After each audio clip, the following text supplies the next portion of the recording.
বীর মুক্তিযোদ্ধা, যিনি বাংলাদেশের মুক্তিযুদ্ধের সংগঠক, বাংলাদেশের সংবিধান প্রণেতাদের অন্যতম ইঞ্জিনিয়ার মোশাররফ হোসেন। তিনি ছিলেন বাংলাদেশ আওয়ামী লীগের সভাপতি মণ্ডলীর সদস্য। মাত্র একদিন আগে তাকে আমরা হারিয়েছি। তিনি চলে যাবেন, তিনি জেল খেটেছেন, এই বয়সে এসে জামিন পেয়েছিলেন, অসুস্থ ছিলেন, সবই ঠিক আছে। কিন্তু ব্যতিক্রম যে ঘটনাটি, যেখানে বাংলাদেশ আওয়ামী লীগের কার্যক্রম নিষিদ্ধ, জয় বাংলা বলা নিষিদ্ধ, মানুষ ঘর থেকে বের হতে পারে না, আওয়ামী লীগের সমর্থক মুক্তিযুদ্ধের পক্ষে যারা কথা বলেন তারা টিকতে পারছেন না, তারপরও এই ইঞ্জিনিয়ার মোশাররফ হোসেনের জন্য মানুষের এত ঢল কেন নামলো, এই কথাটুকু শুনবো। খালেদ মাহমুদ চৌধুরী, আমি আপনার কাছ থেকে সরাসরি একটু শুনতে চাই, আপনার ব্যাখ্যা কি, কেন এত মানুষের ঢল, লাখো মানুষের ঢল নামলো এবং জয় বাংলা স্লোগান দিয়ে? মারুফ ভাই, আপনি দীর্ঘদিন যাবৎ সাংবাদিকতা করছেন। আমার মনে হয় আপনি আমার থেকে বেশি রিয়ালাইজ করতেছেন যে ইঞ্জিনিয়ার মোশাররফ হোসেনের এই চলে যাওয়ার বিষয়টা মানুষ এত আবেগ তাড়িত হয়েছে, এত প্রতিবাদী হয়েছে, এত অ্যাগ্রেসিভ হয়েছে কেন? আপনি জানেন যে তিনি তো 2024 সালের নির্বাচনে অংশগ্রহণে বার্ধক্যজনিত কারণে মিরসরাইয়ে তিনি ৭০ সাল থেকে তিনি ধারাবাহিকভাবে সেখানে সংসদ সদস্য জনপ্রতিনিধিত্ব করে আসছেন, এবং তিনি বিভিন্নভাবে এই চট্টগ্রামের আওয়ামী লীগের দীর্ঘদিন নেতৃত্ব দিয়েছেন, এবং চট্টগ্রামের থেকেই তিনি জাতীয় রাজনীতিতে ভূমিকা রেখেছেন। পরবর্তীতে জাতীয় রাজনীতিতে অংশগ্রহণ করেছেন এবং বাংলাদেশ আওয়ামী লীগের মতো একটা দলের সভাপতি মণ্ডলীর সদস্য নির্বাচিত হয়ে তিনি বাংলাদেশের রাজনীতিতে ভূমিকা রেখেছেন এবং সংসদীয় গণতন্ত্রে তার ভূমিকা অসামান্য। তিনি বীর মুক্তিযোদ্ধা এবং তিনি কিন্তু ট্রেনিং প্রাপ্ত একজন মুক্তিযোদ্ধা, এবং তিনি ট্রেনিং নিয়ে কিন্তু আপনার বাংলাদেশের ভূখণ্ডের মধ্যে তিনি মুক্তিযুদ্ধ শুধু সংগঠিত করেন নাই, সেই সময় হানাদার বাহিনীর বিরুদ্ধে তিনি কিন্তু লড়াই করেছেন, অস্ত্র নিয়ে লড়াই করেছেন, যুদ্ধ করেছেন। এবং তিনি একদিকে কিন্তু মুক্তিযুদ্ধ সংগঠক, একদিকে সরাসরি গেরিলা যুদ্ধে অংশগ্রহণকারী, তিনি আবার রাজনৈতিক নেতা। তিনি যখন এই মহান মুক্তিযুদ্ধের সময় এই ধরনের কাজে সম্পৃক্ত হন, কিন্তু তিনি একজন নির্বাচিত সংসদ সদস্য। এবং এই যে বঙ্গবন্ধু যে বলেছিলেন তোমাদের যা যা আছে তাই নিয়ে শত্রু মোকাবেলা করো, দেখেন এই জায়গাটা ইঞ্জিনিয়ার মোশাররফ, দেখেন বঙ্গবন্ধুর যে নির্দেশনা তিনি কিন্তু পরদে পরদে তিনি অনুসরণ করেছেন, পালন করেছেন। এবং তিনি এই যে বাংলাদেশে বঙ্গবন্ধু যখন গ্রেপ্তার হওয়ার পরে তিনি যে স্বাধীনতার ঘোষণা দিয়েছিলেন, এবং সেই ঘোষণা ছড়িয়ে দেওয়ার জন্য যেটা আমরা কালুরঘাট বেতার কেন্দ্রে যেটা ব্যবহার করা হয়েছিল, সেটা কিভাবে হয়েছিল সেটা তিনি মহান পার্লামেন্টে কিন্তু রেকর্ডেড তিনি বলেছেন, এবং সেই জায়গাটা তার কি ভূমিকা সেটাও তিনি বলেছেন। তো এইরকম একজন মানুষ যার পুরো জীবনটাই ইতিহাসে গাথা, তিনি একজন ধনাঢ্য পরিবারের সন্তান। তিনি লাহোরে তিনি খনিজ বিজ্ঞানের উপরে লেখাপড়া করতে গিয়েছিলেন, এবং দেখেন তিনি যে পরিবার থেকে এসেছিলেন তিনি কিন্তু খুব আয়েসি জীবন যাপন করতে পারতেন, তিনি সেটাকে বাদ দিয়ে তিনি কিন্তু সংগ্রামের পথ বেছে নিয়েছেন। বঙ্গবন্ধু যে পথে বাংলাদেশের স্বাধিকার আন্দোলনের ঘোষণা দিয়েছিলেন, সেই স্বাধিকারের পথ তিনি ঘোষণা নিয়েছিলেন, এবং সেই স্বাধিকার তো পরবর্তীতে স্বাধীনতা আন্দোলনে পরিণত হয়েছে, এবং পুরো সময়টাই তিনি আছেন। একজন ধনাঢ্য পরিবারের সন্তান হিসাবে তিনি কিন্তু এই সংগ্রামী জীবন বেছে নিয়েছেন। তিনি যুদ্ধ করেছেন, লড়াই করেছেন, দেশ গঠনে তিনি ভূমিকা রেখেছেন। বঙ্গবন্ধুকে হত্যা করার পরে তিনি কি পরিমাণ প্রতিকূল পরিস্থিতির মধ্য দিয়ে বঙ্গবন্ধুর আদর্শকে জিয়ে রাখার জন্য তিনি করেছেন, এই যে ধারাবাহিক যে তার জীবন। এবং দেখেন যে চট্টগ্রামের যে উন্নয়ন, বাণিজ্যিক রাজনীতি, চট্টগ্রাম উন্নয়ন, বাংলাদেশের যদি এই যে আমরা যদি পর্যটন শিল্প, এই পর্যটন শিল্পের কিন্তু একদম পাইনিয়র বলা যায় ইঞ্জিনিয়ার মোশাররফ হোসেন। কারণ এবং তিনি যে হোটেল ব্যবসা, যেটা পর্যটনের একদম অন্যতম চালিকা শক্তি, এইটা কক্সেস বাজারে সেই সময় থেকে আরম্ভ করে চট্টগ্রাম সহ এই যে শুধু নিজে করেন নাই, অন্যদেরকে উদ্বুদ্ধ করেছেন। এবং বাংলাদেশকে এগিয়ে নেওয়ার জন্য, এই অপরূপ বাংলাদেশ, এই বাংলাদেশকে তুলে ধরার জন্য তার যে ভূমিকা এবং এই গঠন করার ক্ষেত্রে যে ভূমিকা, চট্টগ্রামের উন্নয়নে যে ভূমিকা, এই সবকিছু মিলিয়ে ইঞ্জিনিয়ার মোশাররফ যে একটা চরিত্র বাংলাদেশে তৈরি হয়েছে গত 56 বছরে, এইটাকে যখন বাধাগ্রস্ত করা হয়েছে, যখন আমরা শুনতে পেলাম, বাংলাদেশের মানুষজন শুনতে পেল যে চট্টগ্রামে তার নামাজে জানাজা করতে দেওয়া হবে না, মানুষ কিন্তু তখনই ফুঁসে উঠল। এবং দেখেন ক্ষোভটা কোন জায়গায় ছড়িয়ে গেছে, কিভাবে এটা একটা চাপ তৈরি করেছে যে এই বর্তমান রেজিমের যে চট্টগ্রামে সিটি কর্পোরেশনের দায়িত্ব আছেন, তিনি কিন্তু তার জানাজায় দাঁড়িয়ে বলতে বাধ্য হলেন যে ইঞ্জিনিয়ার মোশাররফের এই চট্টগ্রাম বা বাংলাদেশের যে অবদান, এটা মানুষ কোনোদিনও ভুলবে না। এটা হচ্ছে মানুষের একটা শক্তি, যে আধ্যাত্মিক শক্তি, যে এত 56 বছরের যে 56 বছর না, গত 60 বছরের মধ্যে তিনি যে অর্জন করেছেন, সে অর্জনের প্রতিফলন। এবং তার মতো একজন মানুষকে আমরা বিদায় দিব, আমরা তাকে সম্মান করব, সেটা করতে দেওয়া হবে না। এই যে মানুষের যে একটা ক্ষোভ, সেটা কিন্তু আমরা চট্টগ্রামে দেখতে পেলাম।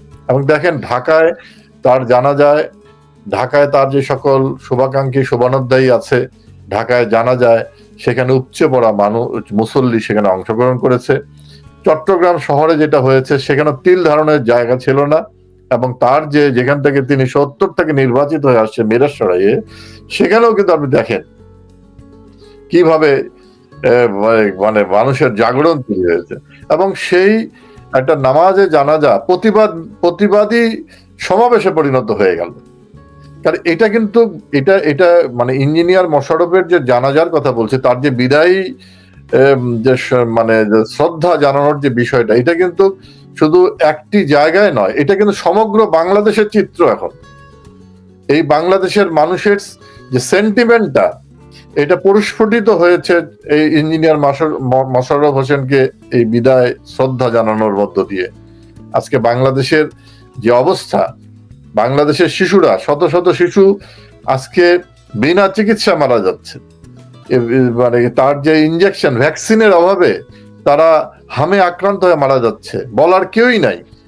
এবং এই 21 মাস যাবৎ শুধু দুর্নীতি লুটপাটের গল্প শুনলাম, কিন্তু কোনো চিত্র দেখলাম না। মহা লুটপাট হয়েছে। যেই সকল কিশোর গ্যাংয়ের সদস্যরা, যাদের শরীরের হাড় দেখা যেত, তাদেরকে এখন দেখেন কেমন নাদুস নুদুস হয়ে তারা আজকে চলাফেরা করছে। আজকে বাংলাদেশের মানুষ এগুলো দেখছে না, দেখছে তো। কাজেই এগুলো এই যে ক্ষোভ তৈরি হচ্ছে, বাংলাদেশের অর্থ মানুষের ধানের দাম পাচ্ছে না, ভুট্টার দাম পাচ্ছে না, আলুর দাম পাচ্ছে না, তরি তরকারি যারা সবজি বপন করছে তারা সে দাম উঠতে পারতেছে না। মানুষের খামারিরা আজকে অসহায় হয়ে গেছে। এবং আপনি বলছে এই যে মানুষের যে জীবনযাত্রা, নিরাপত্তা নাই, মানুষের অর্থনৈতিক দুরবস্থা, একদম একটা পুরোপুরি ভাবে একটা মানে দেশকে একটা কলাপস হয়ে যাচ্ছে। এই যে এখানে কোনো ধরনের ইনিশিয়েটিভ নাই। এই যে বাটপার ইউনুস যে বলল 25 বছর 26 বছর 27 সালে তাহলে কি হতে পারে, এই যে বলল যে নতুন বাংলাদেশ, এই যে জুনায়েদ সাকিরা বলল যে নতুন বন্দোবস্ত, এই কি নতুন বন্দোবস্ত? এই কি নতুন বাংলাদেশ? এই কি পরিবর্তিত বাংলাদেশ? আজকে মানুষ ওই যে ইঞ্জিনিয়ার মোশাররফের যে বিদায় সম্বর্ধনা শ্রদ্ধা, এটা কিন্তু এখানে গিয়ে প্রতিফলন হয়েছে। আজকে এই জায়গাটিতে একটু মানুষ বারবার ফারুক ভাই বারবার উপলব্ধি করছে, বারবার প্রতিনিয়ত যখন রাত্রেবেলা শুইতে যাচ্ছে, বসতে যাচ্ছে, খাইতে যাচ্ছে, চলতে যাচ্ছে, নামাজে সেজদায় যাচ্ছে, প্রতিনিয়ত আজকে দেশরত্ন শেখ হাসিনার নাম উচ্চারিত হচ্ছে। তারা কল্পনা করতে, প্রার্থনা করছে কি ধরনের আমাদের অভিভাবক আমরা হারিয়েছি। বাংলার মানুষ আজকে অভিভাবকহীন হয়ে গেছে, কেউ দেখার নাই। আজকে এই যে দেখেন বলা হচ্ছে যাদেরকে স্নাইপার অস্ত্র দিয়ে হত্যা করা হলো, পরিকল্পিতভাবে আবু সাইদ মুগ্ধদেরকে হত্যা করে একটা বিস্ফোরণ ঘটানো হলো, মানুষকে, ইনোসেন্ট মানুষগুলোকে ক্ষতবিক্ষত করা হলো, শত শত মানুষকে হত্যা করা হলো। সেখানে আজকে তার জন্য ট্রাইব্যুনাল গঠন করতে, আজকে এই যে শিশুরা যা মারা যাচ্ছে, এখন কোথায়? এখন আকাশ কাঁপে না? এখন জমিন কাঁপে না? এখন এই ছোট ছোট শিশুরা মাতৃগর্ভ থেকে বেরিয়ে আসা যে শিশুরা এক মাস, 2 মাস, 5 মাস, 6 মাস, 7 মাস, 1 বছর, 2 বছরের শিশুরা যে মারা যাচ্ছে বিনা ভ্যাকসিনে, এর জন্য কি বাটপার ইউনূসের বিচার হবে না? তার বান্ধবী নূরজাহানের বিচার হবে না? এই বাংলার মানুষ অবশ্যই হবে। এবং দেশরত্ন শেখ হাসিনার নেতৃত্বেই যারা এই বাংলাদেশকে অন্ধকারে ঠেলিয়ে দিয়েছেন, যারা গণহত্যা, জুলাই সন্ত্রাস করে গণহত্যা চালিয়েছেন, তাদের বিচার হবে। এটারই প্রতিফলন হয়েছে ইঞ্জিনিয়ার মোশাররফের এই বিদায় সম্বর্ধনায়। যে অনেকে একটু সামাজিক যোগাযোগ মাধ্যমে এর মধ্যেও আবার প্রশ্ন তোলার চেষ্টা করছে যে একটি জানাজা একটা ধর্মীয় অনুভূতির জায়গা, সেইখানে কেন লাখো মানুষ তারা জয় বাংলা স্লোগান দিল, আবার প্রশাসন 15-16 জনকে এই কারণে গ্রেফতার করেছে। তো এই জায়গাটিতে যারা চট্টগ্রামের মতো জায়গায় আমরা দেখেছি, আপনি একটু আগে যে জুলাই সন্ত্রাসের কথা বলেছিলেন, সেইখানে এই ইঞ্জিনিয়ার মোশাররফের বাড়িতে আগুন দেওয়া হয়েছিল। তিনি তখন বাড়িতে ছিলেন। গতকালকে তার ছেলে বলেছেন, যিনি এমপি ছিলেন, তিনিও বলেছেন যে ওই দিন তিনি ঘরেই ছিলেন, বাড়ির মধ্যে ছিলেন, কিন্তু তিনি বের হয়ে যেতে চান নাই। যা হয় হবে। তো সেই অবস্থায় কালকে মানুষের এই ভয়, জয় বাংলা বললেই গ্রেপ্তার করা হবে, মব হবে, এইসব ভয় কিভাবে কেটে গেল? তারা জয় বাংলা স্লোগানই বা কেন দিল? মানুষ যে এতদিনের যে বাতিঘর চলে যাচ্ছে, সেখানে আপনি বাধা দিবেন? এই যে যেখানে মানে বাধা হচ্ছে, সেখানে তো লড়াইটা হচ্ছে। আমাদের এই বাংলাদেশটা মানে কোন স্লোগানের উপরে আমরা বিজয় লাভ করেছি? জয় বাংলাই তো। এই জয় বাংলা তো আমাদের শক্তি, বঙ্গবন্ধু তো আমাদের শক্তি। যখন জয় বাংলা মানে ধ্বনি উচ্চারিত হয়, তখন তো তার আরো মানে যে দেশপ্রেমের শক্তিটা আরো বেশি উজ্জীবিত হয়। এবং আপনি যেটা বলছেন, যেটা একজন মুসলমান, তিনি মারা গেছেন, তার ধর্মীয় ভাবে তার জানাজা হবে, একটা ধর্মীয় আচার আছে, সেটা পালিত হবে, কিন্তু সেখানে কেন জয় বাংলা হলো? জয় বাংলাটা হলো এই কারণেই যে ওই যে আমি বললাম, এতগুলো কথা যে আমি বললাম প্রথম স্লটে, যে এটা প্রতিফলন, সমগ্র মানুষের ক্ষোভের প্রতিফলন হয়েছে যখনই সুযোগ পেয়েছে। আজকে যদি বাংলাদেশে একটা নির্বাচন, তথাকথিত ভাগ বাটোয়ারার নির্বাচন হয়েছে, সেনাবাহিনী এখন পর্যন্ত কিন্তু ব্যারাকে ফিরে যায়নি, সেনাবাহিনীর হাতে এখনো দেশ। তাহলে এই সংসদ কিসের জন্য? এই সংসদ কি সার্বভৌম? এই সরকার, এই দেশ কি সার্বভৌম? এই দেশ কি গণতান্ত্রিক? পরদে আপনার সশস্ত্র বাহিনীর লোক বসে আছে, তা গণতান্ত্রিক হলো কিভাবে? তো কাজেই এই যে আজকে যদি গণতান্ত্রিক পরিবেশ থাকতো, তাহলে তো এই দখলদার, বাটপার, এই যে ইউনূস রেজিম, এরা তো এক মুহূর্তের জন্য এই দেশে থাকতে পারতো না, এই দেশে থাকতে পারতো না। বাংলাদেশের মানুষ কি বলে যে আওয়ামী লীগের তো পৃথিবী বন্ধু আছে, তাদের আশ্রয় পেয়েছে, তোমরা তো সেটাও পাবা না। কাজেই আজকে মানুষের ক্ষোভটা সেই জায়গায় হচ্ছে। আমি আপনার একটা অনুষ্ঠানে বলেছিলাম মারুফ ভাই, যে দেশের মধ্যে একটা নিম্ন চাপ তৈরি হয়েছে, এটা ধীরে ধীরে ঘনীভূত হচ্ছে। এই যে ধীরে ধীরে ঘনীভূত হচ্ছে, এগুলো তার হচ্ছে ছোট ছোট যে বিষয়গুলো আমাদের সামনে চলে আসতেছে। একটা প্রলয় আসতেছে সেটা। হ্যাঁ, যেখানে শুধু বঙ্গবন্ধুর নামের উপরে যেমন মুক্তিযুদ্ধের বিজয় লাভ করেছি, আপনি দেখবেন শুধু শেখ হাসিনার নামের উপরে বাংলাদেশ আবার নতুন ভাবে একটা নতুন জলোচ্ছ্বাসে, এই যে দখলদার, এই যে জুলাই সন্ত্রাসের যে জঙ্গিরা, তারা ভেসে যাবে। কিন্তু এই যে আপনি তো বললেন যে মাঠে এখনো সেনাবাহিনী মাঠ ছাড়েনি, আবার পুলিশের কর্মকর্তারা প্রধানমন্ত্রীর সামনে প্রকাশ্যে ঘোষণা দিচ্ছেন তারা জাতীয়তাবাদী পুলিশ হিসাবে। তো যেখানে জাতীয়তাবাদী পুলিশ থাকছে, মাঠে আছে, তাইলে সেটা কিভাবে সম্ভব? এটা আওয়ামী লীগের নেতা কর্মীদের তো সাধারণভাবে মাঠেই নামতে দেওয়া হচ্ছে না, আপনারা কিভাবে নামবেন? শুনে, সময় যখন আসবে, যখন ঘনীভূত হবে, তখন সেই মহেন্দ্রক্ষণ যখন তৈরি হবে, যদি আজকে সশস্ত্র বাহিনীর তারা তো আমাদের বাংলা মায়ের সন্তান, এই বাহিনী তো আমাদের সার্বভৌমত্বকে রক্ষা করার জন্য। আজকে সার্বভৌমত্ব কোথায় আঘাত? আজকে কোনো দেশ কি বাংলাদেশকে আক্রমণ করতে চেয়েছে? বাংলাদেশের কোনো জায়গায় কি আজকে সার্বভৌমত্ব ঝুঁকিপূর্ণ হয়েছে? তাহলে কেন তারা বাংলাদেশের মানুষকে দাবিয়ে রাখার জন্য কেন সশস্ত্র বাহিনী? সশস্ত্র বাহিনী তো বাংলাদেশের মানুষের বিরুদ্ধে না, কেন সশস্ত্র বাহিনীকে বাংলাদেশের মানুষের বিপক্ষে, জনগণের বিপক্ষে দাঁড় করানো হচ্ছে? তার মানে সশস্ত্র বাহিনীর যে একটা ইমেজ আছে, যেটা মুক্তিযুদ্ধের মধ্য দিয়ে পাওয়া হয়েছিল, সেটাকে নষ্ট করা হচ্ছে। জিয়া এরশাদ যেভাবে নষ্ট করেছিল, এবং এইভাবে নষ্ট করা হচ্ছে সশস্ত্র বাহিনীর ইমেজ। এটা একটা দেশের বিরুদ্ধে গভীর ষড়যন্ত্র। এই ষড়যন্ত্রের নেতৃত্ব এই জঙ্গি সন্ত্রাসের গডফাদার বাটপার ইউনূস তিনি দিয়েছেন। বিশ্ব কে বুঝিয়েছেন যে দেশে এই অবস্থা। আজকে কি দেখছেন? আজকে দেশের অবস্থা কি? আজকে 5ই আগস্টের আগে কি দেশ ভালো আছে? কাজে আপনি যেটা বলছেন, পুলিশ তো এখন আর বাংলাদেশ পুলিশ নাই, এটা তো তথাকথিত জাতীয়তাবাদী পুলিশে পরিণত হয়েছে। এদের মধ্যে কোনো জাতীয়তাবাদ নাই। আজকে একজন সেই নামধারী প্রধানমন্ত্রীর সামনে একজন পুলিশ সদস্য কিভাবে বলে যে আমি যখন ইউনিভার্সিটি জীবনে, ছাত্র জীবনে আমি যখন তার সান্নিধ্য পেয়েছি তখন থেকে আমি বিএনপির রাজনীতির সঙ্গে জড়িত। ক্লাস 7 থেকে তিনি বলেছেন। এটা কিভাবে বলে? এরপরও সে এই ধরনের দায়িত্ব পালন করে কিভাবে? এই তো দেশ। এই যে বাটপার ইউনূস যে বিশ্বমঞ্চে দাঁড়িয়ে বলেছিলেন মানে মেটিকুলাসলি ডিজাইন, এই তো আমরা দেখতে পাচ্ছি, এই যে ডিজাইন করা সব।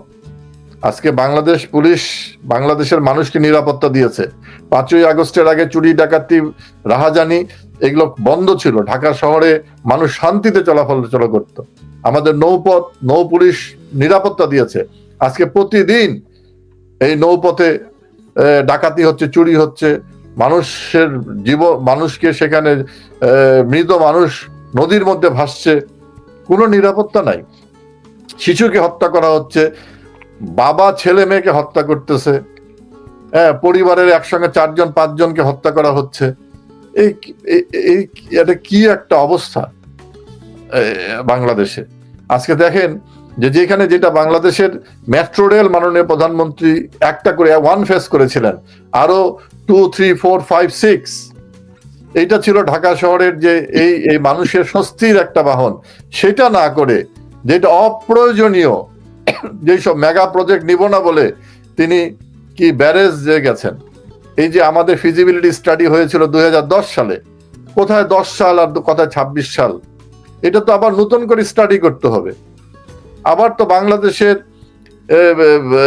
জিওগ্রাফিক্যাল যে ইয়েটা নদীর, সেটা তো চেঞ্জ হয়েছে। নদী তো প্রতি কিছুদিন পর পর সেটা একটা তার পথ পরিবর্তন করে। আজকে এই 16 বছরে নদীর পথ পরিবর্তন হয়েছে, সেটাকে কোনো স্টাডি না করে এইভাবে একটা করে তাড়াহুড়া করে একটা প্রকল্প না। অথচ ঢাকা শহরের মানুষ অপেক্ষায় আছে মেট্রো রেলের বাকি ফেজগুলো কিভাবে হবে। এটা হলে বাংলাদেশ, এই ঢাকা শহরে যে যানজট, সেটা নিরসন হতো। এই দিকে মনোযোগ নেই। আমরা চিটাগং, প্রধানমন্ত্রী তো বললেন যে এই মেট্রো রেলের কথা যদিও তিনি উচ্চারণ করেননি, তিনি মেগা প্রকল্পগুলো বিশেষ করে পদ্মা সেতু, কর্ণফুলী টানেল, রূপপুর বিদ্যুৎ কেন্দ্র এগুলোকে বললেন যে অপ্রয়োজনীয়। আবার কেউ কেউ বলছেন যে এটি বাস্তবসম্মত না। গতকালকেও একজন বিএনপি নেতা বললেন যে এগুলো সবই আসলে অবাস্তব। গতকালকে আমার দেশ পত্রিকার সম্পাদক একই কথা বললেন। পার্লামেন্টে দাঁড়িয়ে বললেন যে 30 লক্ষ কোটি টাকা পাচার হয়ে গেছে। তো এইটা তো আপনার মানে ডকুমেন্টারি বলতে হবে। এইভাবে তো 30 লক্ষ কোটি টাকা পাচার হয়ে গেলে কিভাবে তাহলে আপনার 1 লক্ষ কোটি টাকার বাজেট হচ্ছে আপনার হচ্ছে রূপপুর পাওয়ার প্ল্যান্ট, আপনার হচ্ছে রেল এবং হচ্ছে সেতু সহ সংযোগ রাস্তা সহ পদ্মা সেতু হচ্ছে প্রায় 60,000 বা 70,000 কোটি টাকার প্রজেক্ট।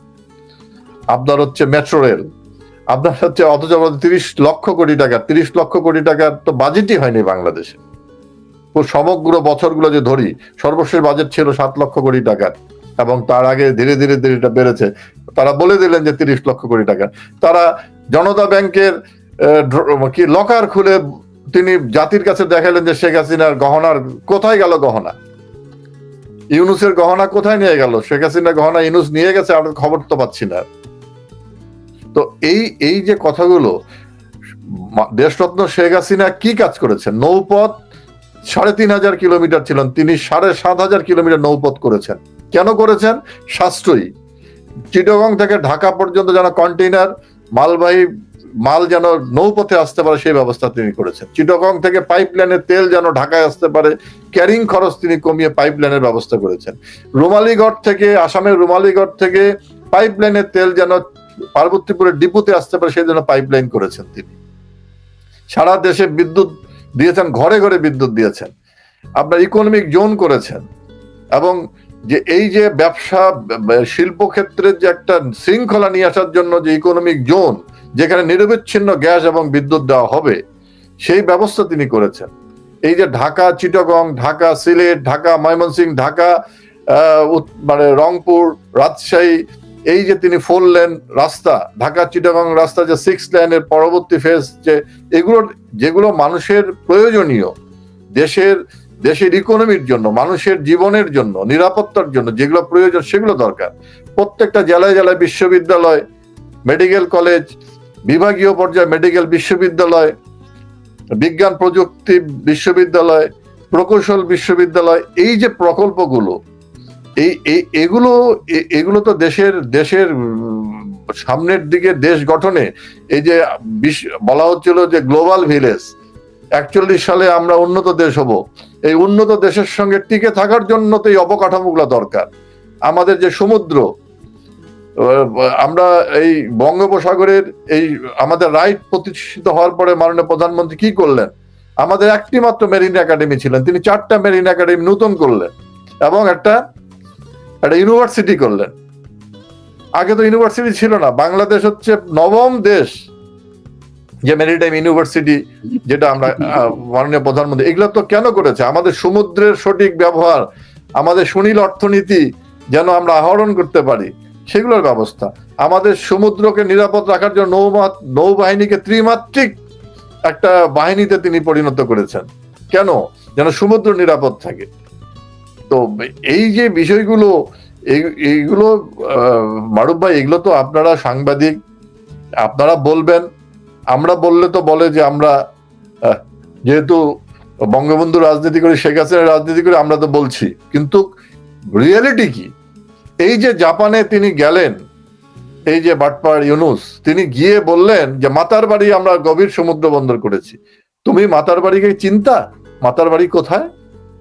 তিনি বলেছেন যে চট্টগ্রামে আমরা পোর্ট আপগ্রেডেশন করছি, মংলা পোর্ট আপগ্রেডেশন করছি, নতুন পায়রা পোর্ট করেছি। এগুলো করেছি আঞ্চলিক ভূ রাজনীতি এবং ইকোনমির জন্য করেছি, অথচ পুরো প্রকল্পটাই হচ্ছে দেশরত্ন শেখ হাসিনার। উনি নিজের বলে চালিয়ে দিলেন। এই নকলবাজ, এই শান্তির নামে এই দেশে একটা অশান্তি তৈরি করে দিয়ে গেলেন। এবং তিনি কিভাবে এই যারা নোবেল শান্তিতে যারা সিলেক্ট করে, তারা কিভাবে এইরকম একজন বাটপারকে খুঁজে পেলেন? এই জন্য মনে হয় নকল সিলেকশন কমিটিকে একটা নোবেল দেওয়া উচিত।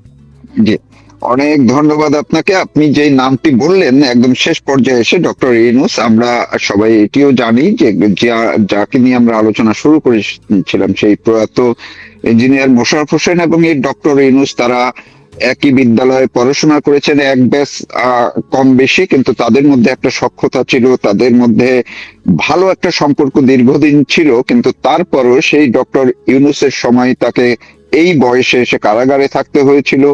এই বয়সে তিনি যখন কারণে তিনি 24-এর নির্বাচনে অংশগ্রহণ করেন নাই, শারীরিক কারণে তাকে পর্যন্ত গ্রেপ্তার করে নির্যাতন করা হয়েছিল। এবং মানুষ অন্ততপক্ষে আশা করেছিল, অনেকে, আমি সামাজিক যোগাযোগ মাধ্যমে দেখলাম যে ডক্টর ইউনূস তার এই ইঞ্জিনিয়ার মোশাররফের মৃত্যুতে একটি শোক বার্তাও দেয়নি, এমনটাই আমারও অন্ততপক্ষে নজরে আসেনি। আমি জানি না আপনার নজরে এসছে কিনা। এটি নিয়েও কিন্তু মানুষ এখন প্রশ্ন তুলেছে যে বাংলাদেশের মানুষ খুশি হয়েছে যে তার মতো একজন বাটপার আর এইরকম একজন সমৃদ্ধ মানুষের জন্য কোনো কথা বলেননি। দেশের মানুষ তাকে সম্মান দেখিয়েছে, সেখানে বাটপারের সম্মান প্রয়োজন হয় না। অনেক ধন্যবাদ আপনার।